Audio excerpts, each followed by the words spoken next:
Hey guys, I am here to give you kind of the rundown. I am currently 9 months pregnant. I'm 38, almost 39 weeks pregnant at this time, and I have gone full term. My son will be here in a matter of days. So right now I just really want to kind of just talk to you about what I've been going through, how my pregnancy has been, some things that I'm doing to make my pregnancy a lot easier, and of course talk about our decision to give birth in a birthing center, which means au natural. The last time you guys saw me, we were announcing our pregnancy, and I kind of went through exactly what had been going on the last 3 months of my pregnancy. I never had morning sickness, no issues of that accord. I had one scare and I went to the emergency room. I had brown spotting, and that was a trigger effect. Of course, when I came back to Tennessee, I had to go and visit my gynecologist, and of course they ran tests and did all these things. I was 12 weeks old, 12 weeks pregnant, and I was told by my gynecologist practice or group that I had a full placenta previa, and that I would be having to give birth by cesarean at 12 weeks. If you've never been pregnant, placenta previa means that your placenta is covering your cervix. Your cervix is what opens, and that's where the baby is delivered through. So if your placenta is covering that means your placenta will be birthed before your child, and it's high risk of me bleeding out, hemorrhaging, my child possibly dying, me bleeding to death before I can even make it to a hospital, etc., etc. Now, here I am, a first-time mom, and I'm getting these things thrown at me in the office. You know, I just came back from the emergency room. I feel fine. I had a brown bleed. You know, I'm 12 weeks. Should I announce to the world what's going on? And all of a sudden I'm thrown at, you will be having a cesarean. So that was 12 weeks. My next checkup was a month later. So 4 weeks later, I went in, I got an ultrasound, and miraculously, my placenta had moved, and I no longer had placenta previa. Now, me being the research hog that I am, I immediately went home after the first diagnosis and started researching. And most of the things that I found, you're not supposed to diagnose a patient with placenta previa until they're way past halfway, so you know that the placenta is not going to continue to grow inside the uterus and move off the cervix or anything like that. Well, that's what happened in my case. So I did not have placenta previa. So for the last 4 weeks, I basically didn't do anything. I was living in a state of fear and nervousness and just thinking that I was a high-risk pregnancy. So the doctors come in with my ultrasound results, and they're like, well, maybe it was this, maybe it was that. No problem. Time moves forward. I'm getting ready to head into my final trimester, which is your third trimester, and I am actually to the point where I'm kind of frustrated. I don't have any family here in Tennessee. This is my first pregnancy, so things that I wanted in my pregnancy, I just didn't feel like I was receiving from the practice that I was going to. So I had researched an alternative option for myself. And it wasn't new for me, because prior to ever getting pregnant, I had already researched and watched every documentary on natural childbirth and birthing centers and things like that. So it was amazing to myself that it took me so long to finally walk away from the norm in our society and go to a birthing center. So one day I had an orientation set up. My husband was going to meet me there. And that exact same day, as I'm getting ready, I had the worst bleed any woman who's pregnant would ever want to have. I literally bled through a pad within 30 minutes. And of course, I'm not at a birthing center just yet, so I have to call my gynecologist's office, and they get me in, and my baby never stopped moving. They did the searching for everything. Everything was fine. They checked my amniotic fluids. There was nothing wrong with the baby. I was just bleeding. The doctor could not explain to me why I was bleeding. They made me once again feel like I was high risk and at risk of losing my baby or something like that horrible was gonna happen to me. Now, I drove myself to the doctors bleeding. Never once felt lightheaded, never once felt sick, never once just felt like, oh my God, I'm about to lose my baby. I just felt like I need to get there and see if everything's okay. This is my second incident now. So I get to the doctor's office. They do everything in the doctor's office at this point. And they get me right in. They start checking me, checking my fluids, making sure that I wasn't in pre-labor, anything like that. Nothing came back.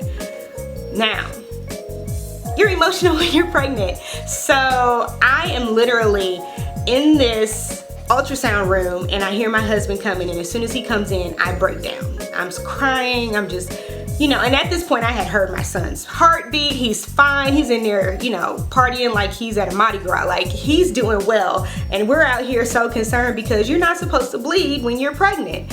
So going through all this, all of 15 minutes worth of testing and being talked to by the doctor, literally at the office for 15 minutes. And I left just as clueless as I came. I had no clue why I was bleeding. I was told to go once again be on bed rest, vaginal rest, and the doctor just didn't even seem like she had an answer. And for me to come to you and you're the expert, not to say that you need to know everything, but comfort is very important to me. And it ties back to me not being from here, not having family here, not having that support system that you have when you're in your hometown or around your family or parents. So literally, the doctor comes in with all my results and she sits down in a chair. No one ever consulted me. No one ever made me feel like it's understandable that you're upset. They just kind of treated me like, we got to make sure all of our, I's are dotted, T's are crossed, and we just got to make sure that you're fine. And I never once felt comfortable. I always felt like a guinea pig, or felt like I was high risk, or I don't know. I just never felt the love. So she proceeds to say she doesn't know why I'm bleeding, but everything's fine with my baby. Basically, just rest and they'll see me in a week. Now remember, this is the exact same day that I had my orientation at the natural birthing center, the women's birthing center. So my husband and I gather ourselves and we're walking out the office, which is right around the corner from the birthing center. And I turned to my husband and I said, we're going to that orientation. Get to the orientation. Didn't mention that I just left from having this huge bleed. I'm still bleeding. I'm nervous about it, but it's nothing wrong with my baby. So I just keep on living, But I knew that I had to get myself out of the situation I was in. By the end of that orientation, and after I spoke to the midwives and the people who held the orientation, I had more comfort from people who never even examined me than I did from my doctors, and I knew that I had made the right choice. A birthing center is your haven for your options as a woman. And I already knew this, but it's kind of like you get in a rut. I was already going to this gynecologist. You just kind of get in the pattern, in the movement of, well, my next appointment is this, and you don't really think. It's just so nervous to step out on your own and be like, I'm not doing it that way, I'm doing it my way. And I'm so proud of myself. I was 6 months pregnant and I left my gynecologist. I never went back for the week check. I just started moving forward at my birthing center, and I cannot tell you how happy I've been about that choice. My options are limitless. Literally, I will be birthing in the birthing center.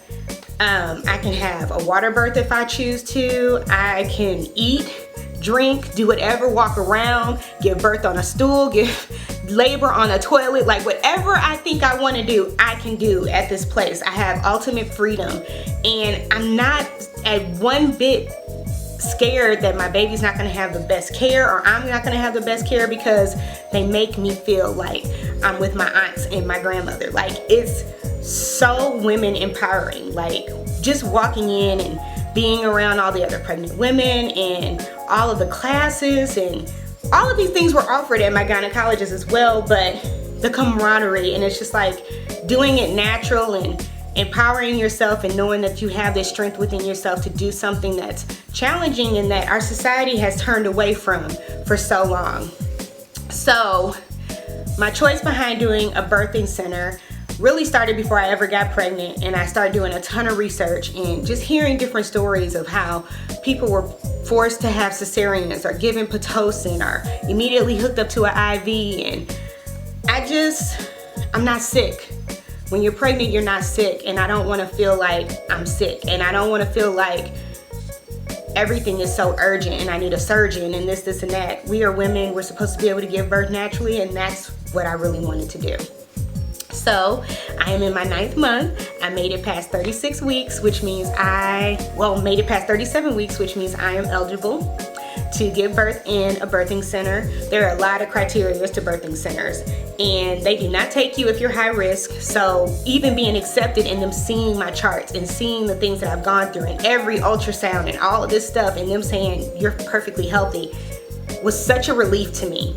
Because it's like trying to get into college and you're like, where's that acceptance letter? So when I got accepted into the birth center, I was like, yay, I actually am normal. I have a normal pregnancy.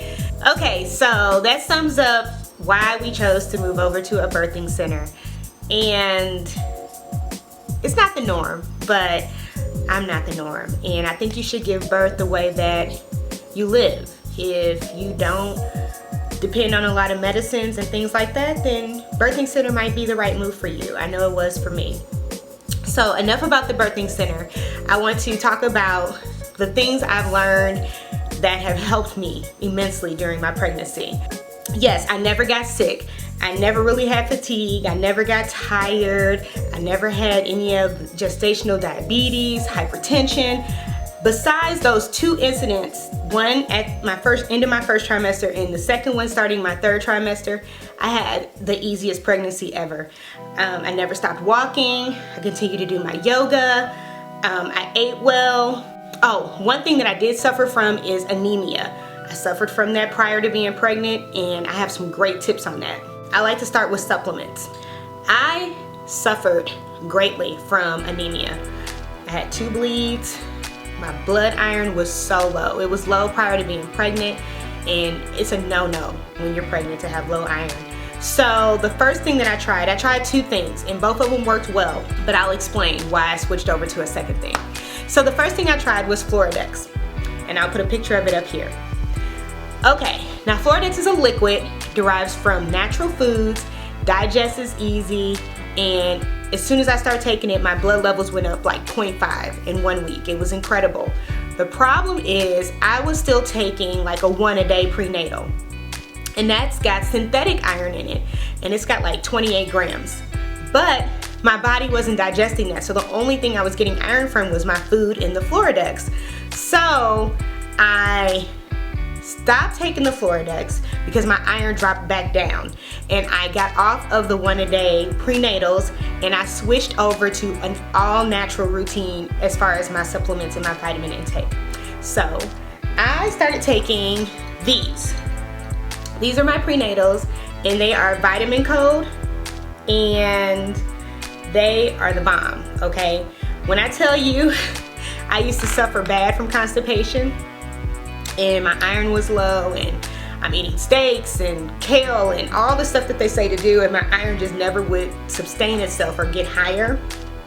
As soon as I went over to this, literally 2 weeks before I knew I had to get my iron tested again, I started taking these vitamin codes, which will now be the only women vitamins I take because they derive from all natural foods and are super easy for your body to digest.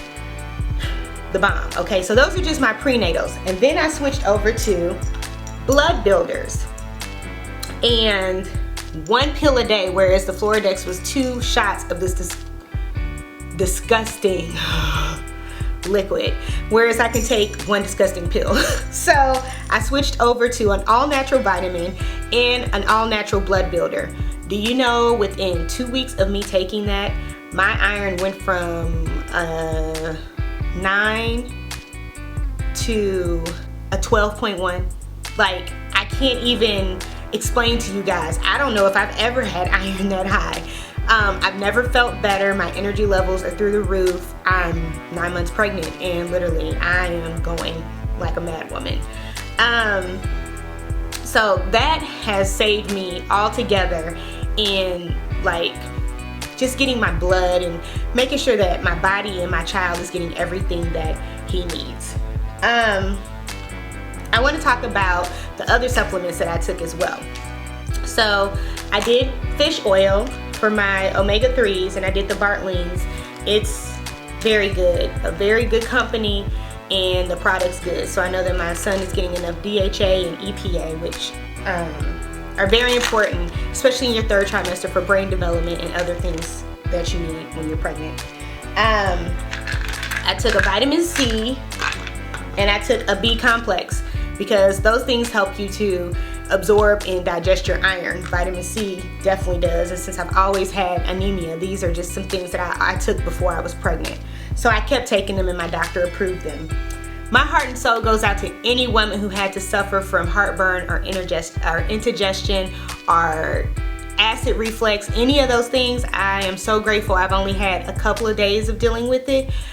First thing I would suggest is to find your triggers, okay? I knew that, you know, certain foods were triggering it, so I kind of just stayed away from those foods. Another thing you can do is take a teaspoon of this Bragg's raw apple cider vinegar and like water, or you can just take it every day. It helps a lot. Another thing that I found that helped me was this papaya enzyme. And I'll have all this stuff in the description box, but you can chew them after each meal.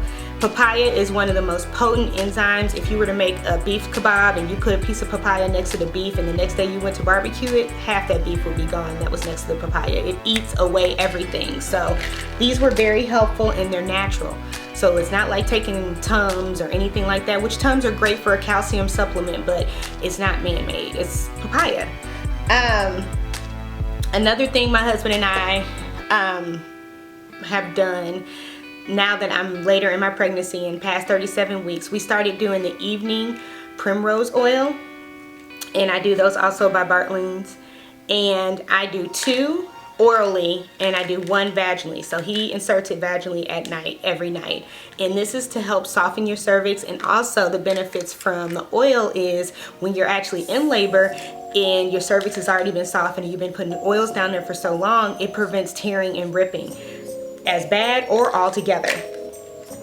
So that's great. Prior to my 37th week, my husband and I were doing perineal massages, and we just did that with a lubricant, and he would go down and massage that space down there and get me prepped for the head that's gonna come out. But anyway, those are some things that have been really helpful for me. Of course, we're continuing to have sex. Those things also, there are hormones inside of a man's semen that help to soften the cervix as well. So all of these things aren't to put me into labor, but they are to get my body as prepped as possible, so when I go into labor, it's not as strenuous on my body. I'm also studying hypnobirthing, which is a form of hypnosis where you basically learn how to remove fear so it doesn't counter with the process and the natural process that our body goes through when we give birth. So my husband and I have been practicing that as well, and it's very helpful. As far as stretch marks, I don't have any. I'm so grateful, and that is not to rub it in or make anybody feel bad, but this is what I used. It is sweet almond oil, and I got it from Sally's. This big bottle cost $10. I used 1 bottle my whole pregnancy. It's oil, but when I say it dries, you don't have that remnant or sitting on something and leaving a trace that you've been there. It's incredible, and it goes on so smooth, and it does not have a fragrance, so you can still wear all your perfumes or things that you wore prior, or if you have a sensitivity to smells, this is the perfect thing. So this will be going with me to the birthing center to get massages. So if my son comes out and he has a sensitivity to smells, this will not affect him. Let's see, what else? I'm doing maternity yoga, in which I use yogaglow.com, so I can take classes whenever it's best for me, and there's plenty of maternity classes on there. I still do my long walks, and I'm done nesting pretty much. I'm just now to the point where I'm like doing little odds and end things, nothing that's detrimental to if he comes before they're done. Oh my God, my world's gonna be turned upside down. Nothing like that. So that's just about it. All in all, I will do it again. This pregnancy has been a beautiful thing, and even though I had 2 incidents and I had to make a major decision and choice in my journey of my pregnancy, I definitely would do it again. And of course, you can hold me to that and see how I sound after I have the baby. But wish me luck and a speedy and healthy delivery, because we are accepting all prayers, luck, well wishes, because we're gonna need them. Thank you guys for going along with me on this journey. It's been incredible. I'm 34, you know. I didn't think I could have kids, so to be pregnant and be carrying my first child is such a miracle to me.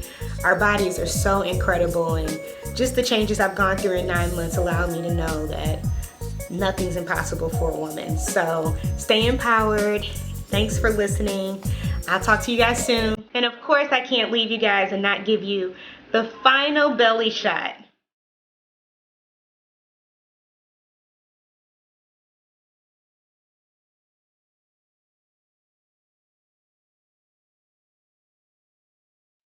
Your staff. I am a true believer in giving back to those who are taking care of me.